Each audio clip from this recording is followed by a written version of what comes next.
পটুয়াখালীর বাউফলে চন্দ্রদ্বীপ ইউনিয়নের কৃষক রহিম জমাদ্দার হত্যাকাণ্ডের প্রতিবাদে মানববন্ধন ও বিক্ষোভ মিছিল করেছে এলাকাবাসী।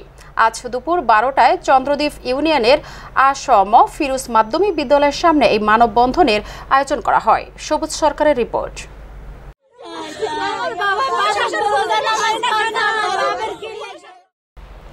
মানববন্ধনে বক্তব্য রাখেন নিহত রহিম জমাদ্দারের বড় ছেলে মহসিন, ছোট ছেলে হাসান এবং চন্দ্রদ্বীপ ইউনিয়ন বিএনপির সভাপতি বেলাল ব্যাপারী। তারা বলেন, আমার বাবাকে নির্মমভাবে কুপিয়ে হত্যা করা হয়েছে, কিন্তু এখনো পর্যন্ত কাউকে গ্রেফতার করা হয়নি। আমরা এর ন্যায় বিচার চাই।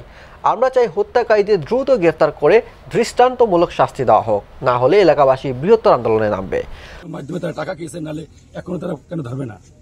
আমরা খুনিদের ফাঁসি চাই। উল্লেখ্য, গত 11 মে সন্ধ্যা 7টার দিকে রহিম জমাদ্দারকে নিজ বাড়িতে ঢুকে কুপিয়ে হত্যা করা হয়, কিন্তু ঘটনার 1 মাস পার হলেও এখনো পর্যন্ত কোনো আসামিকে গ্রেফতার করতে পারেনি আইনশৃঙ্খলা বাহিনী। এলাকাবাসী দ্রুত হত্যাকারীদের গ্রেফতার ও দৃষ্টান্তমূলক শাস্তির দাবি জানিয়েছেন প্রশাসনের কাছে।